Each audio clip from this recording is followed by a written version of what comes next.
All right, so I'm going to get into a couple best practices here very briefly right before I jump into an actual example. Just a couple things before we actually start using the machine. Some of the things I already covered in one of the most recent clips. The most important probably is when using the machine, making sure that you're not actually turning this wheel up here away from you. Always, if you need to, it's by all means, if you don't want to use the presser foot for the last couple of stitches near the end of a number or something, you can always manually adjust this, but always wind it towards you, not away from you. Next thing really quick is thread tension, which in general, I mean, I kind of briefly touched on in one of the most recent clips. And on this machine, again, it's right here. In general, leaving it at the middle tension is probably fine. Refer to your user manual. Mine says 5. I've kind of changed mine, as I mentioned before, just slightly looser. It just happened to look a bit better to me, but I've very barely changed it at all from the recommendation of 5. Really quick, as a quick example, I wanted to show, this is what you're going to want to see as far as threading or stitching whenever you've got good thread tension. Everything's going to look very nice and neat. I showed an illustration in the last video of what that actually should look like whenever it's good, bad, good and bad either direction, whether it's whether the bobbin thread's being pulled up through the content or the top thread is being pulled down into underneath. But this is what it should look like, and actually what you're not seeing here is I actually threaded 2 different colors, and so whenever you've got good thread tension, this is just an illustration to show that I can have a different thread color underneath in a bobbin reel, and you'll never even know that it's there if the thread tension is right.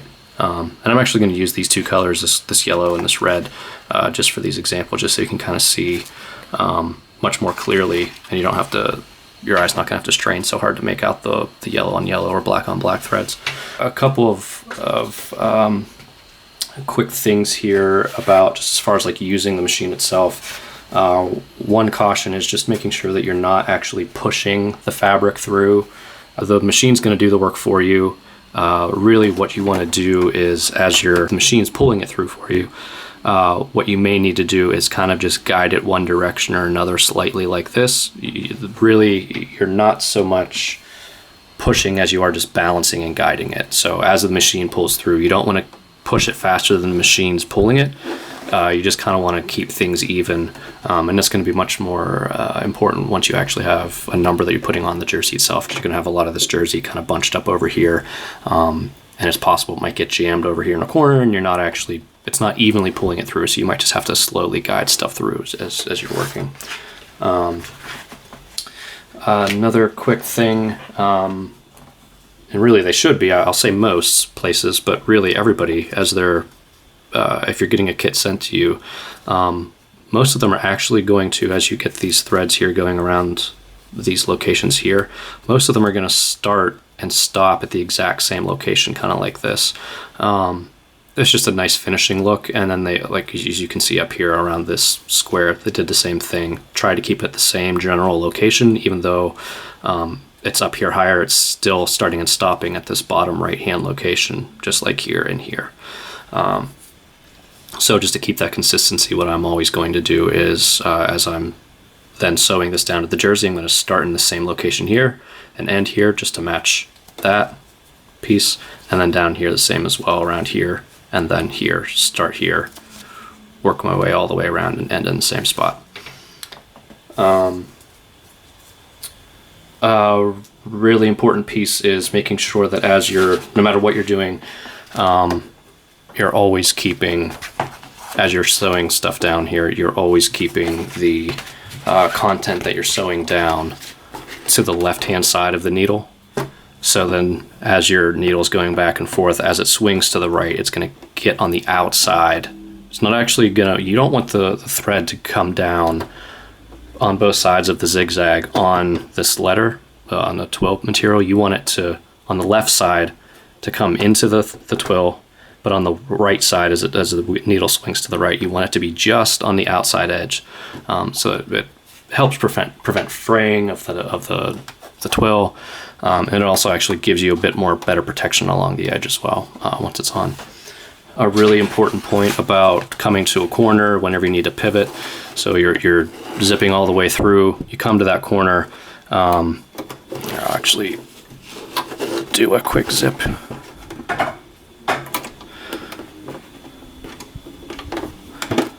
So here you can see I usually start manually pushing the needle down with the wheel itself.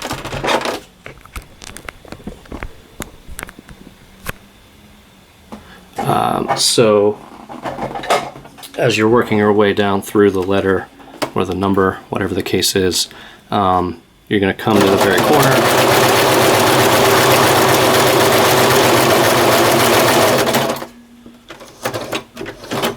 I'm going to come to the corner. I got my last stitch down. Before you pivot this, always lift up your presser foot over here. Then you can freely rotate. If you don't do this, it's a best practice. A lot of times you might be okay, but sometimes I've seen in the past it does cause jams with the machine, just because, again, this is down, it's kind of messing with tension a little bit. But yeah, always rotate and then bring the foot back down and start again on the next line. So that's pretty important too. One other thing is not freaking out if you run out of bobbin thread. You'll actually notice it. You'll keep making zigzag stitches, and eventually the zigzag itself just won't stick onto the twill. When you notice that, just stop, get to a point where you lift the needle back up again, lift the foot, you pull it away. You're only going to have the top thread that's actually connected to the twill at that point, and this bobbin thread won't be. But at that point, just pull this away. You want to cut your threads back at the last point where your bobbin thread was still good at, and then you're just going to want to start whatever, maybe 1/2 inch back here where you still had good thread, and then you're just going to zip right back over that part again and then continue on, and that'll just kind of give you some better reinforcement. And you can kind of see that actually right here as an example. This is exactly what happened, I'm guessing, here on this letter or this number. Ran out of bobbin thread, stopped, did exactly what I said, started over again, and got a couple of spots here just to reinforce, and you're zigging right back over where you were before, and just continue on. And really, you're not really going to notice it. You can kind of see there if you look closely, but you're really not going to notice that much as long as you keep it clean. So those are some best practices. I got a quick sample here that I'm going to go through. No, this is not a real 75th patch. It's and even if it is, it's really beat up. But I'm going to use this as an example. Put it down on a piece of fabric here, and this has both. Originally, I had planned maybe to do a video on straight runs and curves, but then I figured it's probably a bit overkill. So I'm going to do a single video here with just this example, kind of showing as I work all the way around. And then I might actually do a number or something on a jersey itself, so you can see as I'm maneuvering the jersey itself around the machine. But so what I'm going to do is start. Doesn't really matter where I start. I guess maybe I can start down here in a corner and just work my way around. We'll get into some curves, we'll get into some straight edges, some inside corners, outside corners, a little bit of everything here. So doesn't really matter when you start whether the needle is in the left or right swing. Just keep in mind where it is so that you put it down in through the correct portion of the content. So I'm going to start down here. I'm wanting my, in this case, again, I can put this wherever I want. Usually people put the beginning or an ending point somewhere at the bottom here. I'll just start here, but I want it to start back far enough, so like here, so that when I end, I can just come right through that and actually end a little bit further, and then my overlap's going to be here. So in this case, my needle is actually on the left swing, so I just want to line up basically right here. You'll get a feel for your own settings as far as where exactly the needle should go down. It probably is better if I just do a quick once down really quick, I just want to pull my thread back out so it doesn't get all jammed. So now we're good.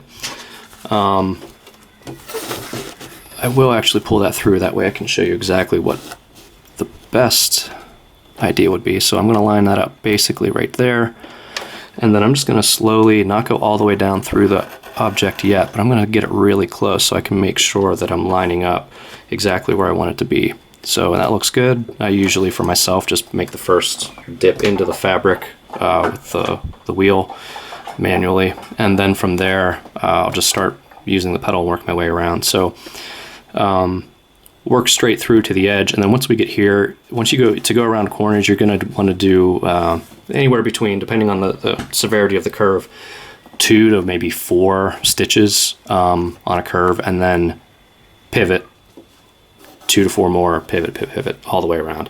Just keep doing that until you get to the next corner. So go through here.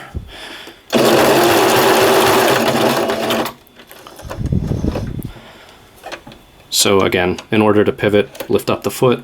I'm just going to pivot a little bit to get this started. Do the next one by hand. And then just do a couple. So that was 3.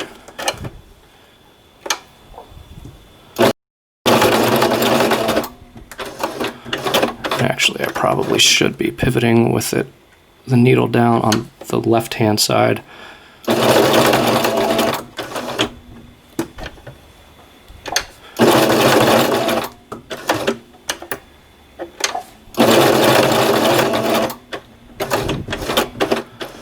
And I'm gonna keep filming here, but I'm gonna actually pick back up once I get all the way around the corner. I'll show you a little bit more, but this is all you keep doing. You just keep working your way a couple of stitches, stop, lift the presser foot, rotate it a little bit, keep moving, and then you'll see a nice,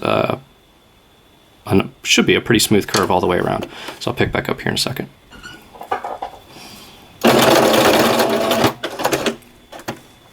All right, and so picking up back here at the corner, I guess one thing I should specify, when I said 2 to 4 stitches, what I meant was 2 to 4 full down left side, down right side. That's 1, 2, 3, 4. So anywhere between 2 and 4 actual stitches, not just up and down through the fabric. So I'm nearly at the end here of this outside thread,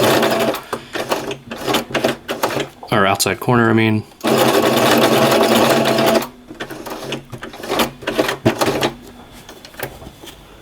So I'll take this off in a little bit, but this is looking pretty good. So the next thing that I'm coming up to is an inside corner. And what I want to do there is actually, I'm going to want to come past a little bit, and this is a pretty extreme angle. I'm going to want to come past a little bit past the corner, so that basically it's just going to, the corner thread's going to overlap itself. So this isn't quite the same patch, but I'm going to come up here and come past this a little bit, and then put my needle down in position so that when I pivot, then now I'll just keep going around the edge after I get to that corner pivot. So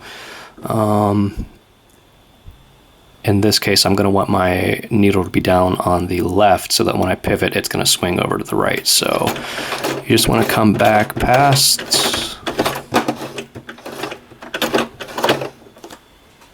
maybe something like that. Get in there a little bit better so you can see. And at this point, I'm just going to lift this up, rotate it around, and as you can see, so I didn't go quite far enough, because really the middle-ish of my presser foot should be lined up with the edge of this patch. So I need to go, or yeah, the edge of patch there on the left. So I need to go just a little bit further, probably 2 or 3 stitches. And I might have gone a little bit too far. Nope, that's perfect. So I went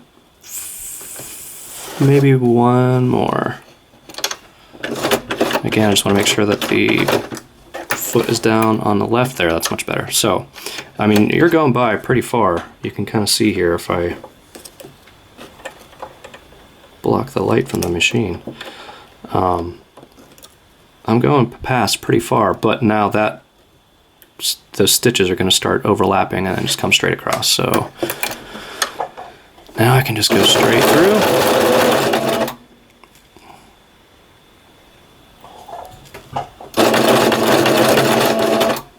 So as you can see now,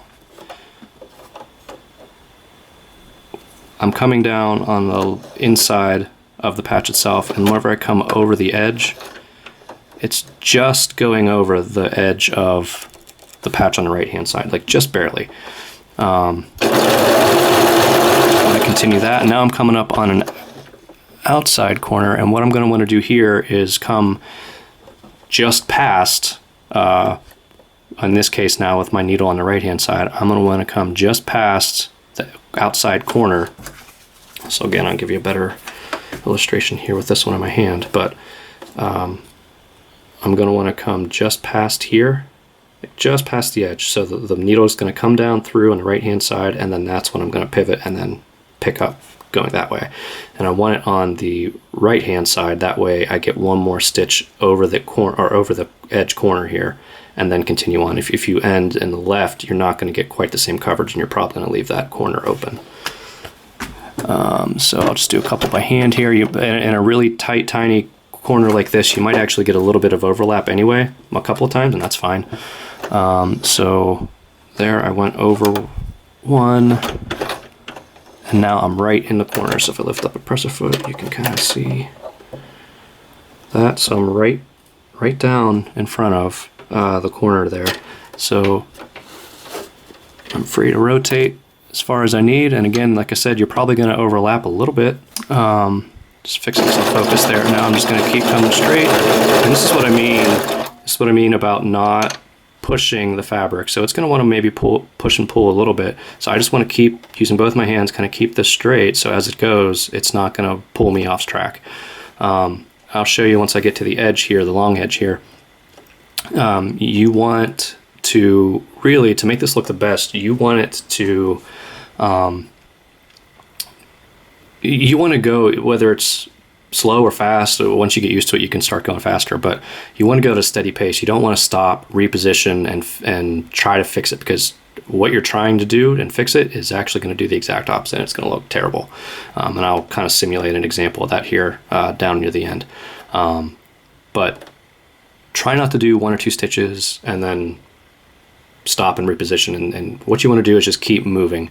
And as you guide this, it might not be perfect, but it's going to be consistent and straight all along the edge here. And that's really the important thing.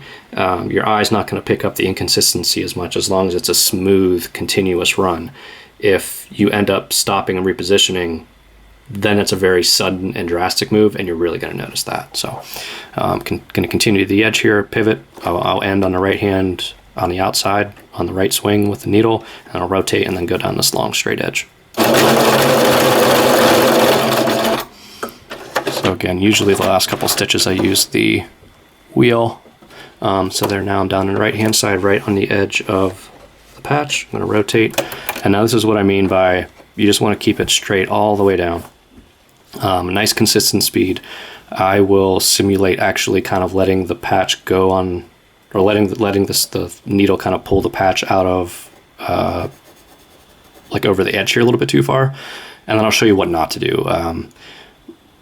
Really, if that happens, maybe I'll simulate at the bottom going out over the edge. Really what you should do is stop, use the seam ripper back into the point where it was a good spot to pick up at, and then just kind of do what you would do if you're running out of bobbin thread.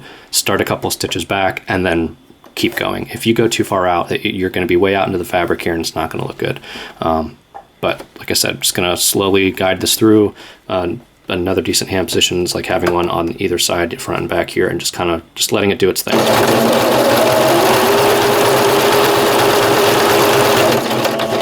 So got a little bit going there. What I'm going to show you now is if I let this go too far out, this is what not to do. Don't let this go too far out. Stop and then push it back in towards the patch itself, because then you'll start getting some really weird, extreme changes in your threading. So there, I went too far out. Now it's obviously way out of bounds. So if I go down one more, it's going to be kind of hard to see here. But once I take this out, you'll actually be able to see the end. What you don't want to do now is reposition this and try and push this back towards, like manually kind of jam the fabric back towards the edge of the patch and start over.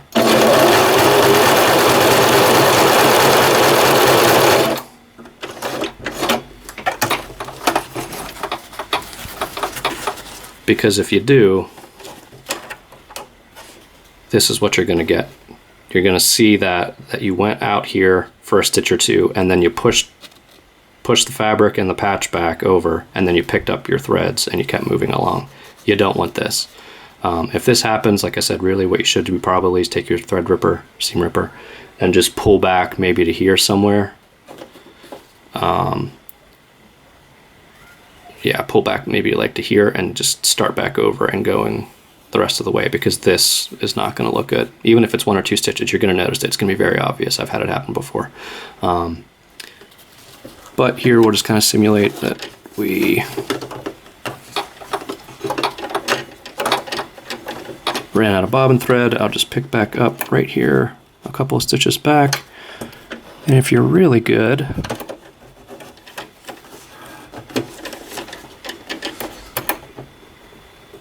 if you line up your needle right in the exact same hole that it went through the last time, you'll get a lot of really good overlap, and it might not even be as noticeable that you started and kind of went over a section. So right on the outside of the patch, gonna stop, swing it. This is cut weird, but I probably could go another step over.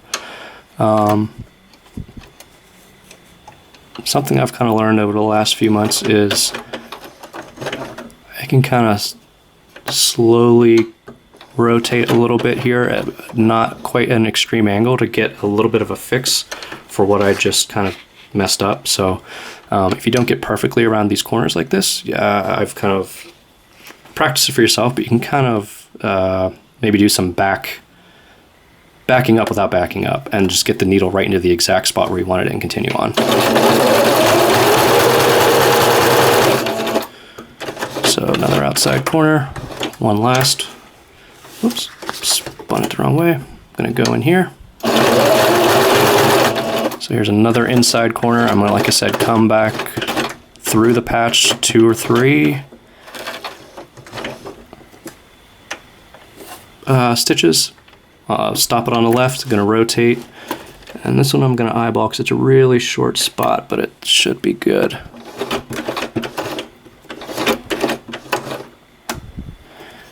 I can rotate this just a little bit because I'm gonna start a curve. And then again, because this is the way that this corner is set up, I want to stop on the left-hand side. That way when I rotate it, I can continue on and the needle will go on the outside of the patch again, but I didn't go quite far enough. So I need to come down another couple. And this is all going to be based, the distance through, the stitches that you do through here are all going to be based on just your thread width and such that you set. So if you have for a bigger number, it's going to be a little bit bigger. For a little number or a patch or something like this, it's going to be a bit smaller. So it's just all going to depend on the content you're doing. So there we go. And then just pick up.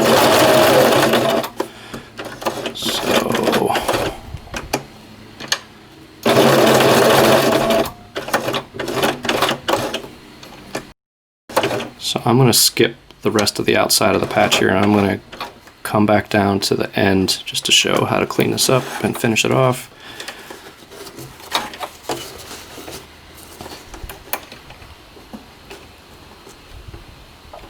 So pretending that I went all the way around the outer edge here. So to finish this off, I'm just going to come straight down through, but like I said, I'm going to keep it a consistent speed here all the way down, because it's just starting and stopping, you're just really inviting yourself a lot of troubles. It's not going to look as clean. Again, if you can go slow, you can go faster if you're okay with it, but just keep a consistent speed and don't try to like wiggle the stuff around too much. If you do need to reposition, if you do need, like if your jersey is getting all bunched up over here, it's better to stop with the needle down within the twill or the patch or whatever it is. That way, with the presser foot up, you're stuck. There's nowhere for the needle really to kind of wiggle around in. If you stop on the right-hand side in the fabric of the jersey itself, then you've got a lot more play there. It's not as rigid as the patch or the twill or whatever. So you've got a lot of chance for stuff like this to happen, like what we had earlier, where the stitching can kind of jump around and not look even. So it's just there. You can see like I really push this around, but because it's in the patch, I'm still good to go. It's still set right in place. So it's going to finish this off.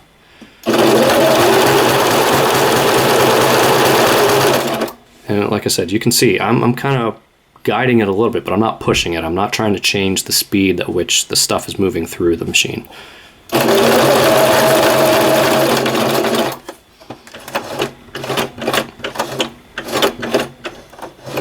And there, I'm done. So I've gone over, I don't quite know how far, but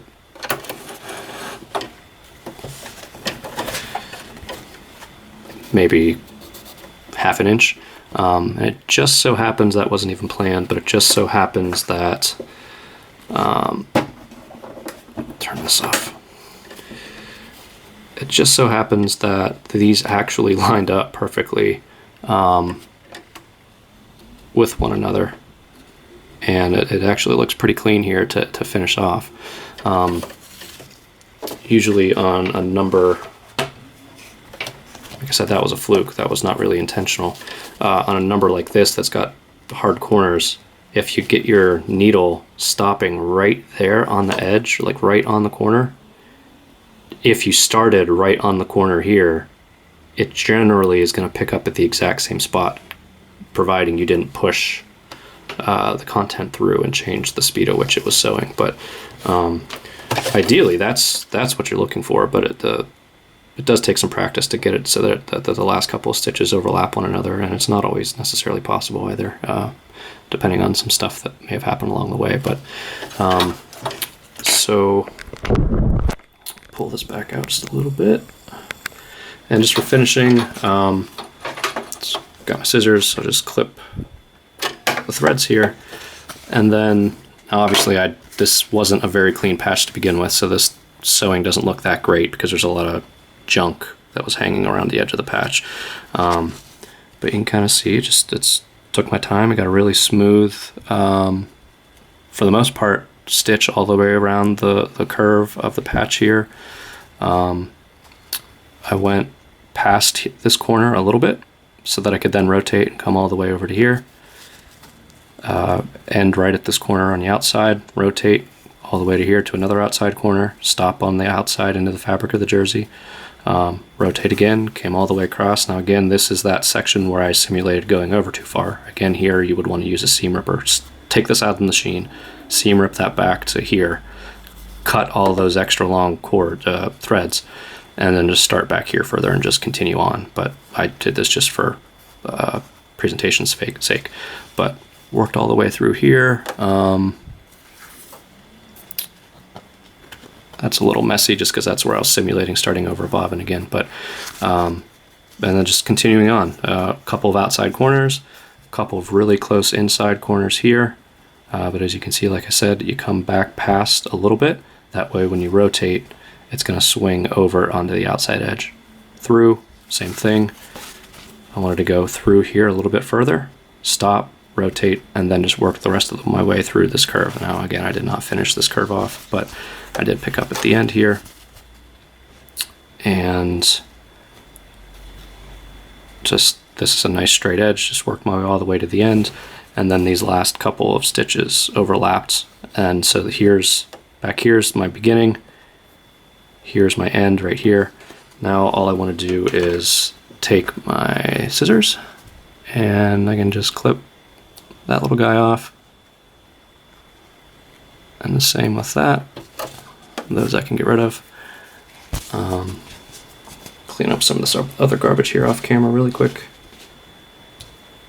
from whenever I didn't finish the curve.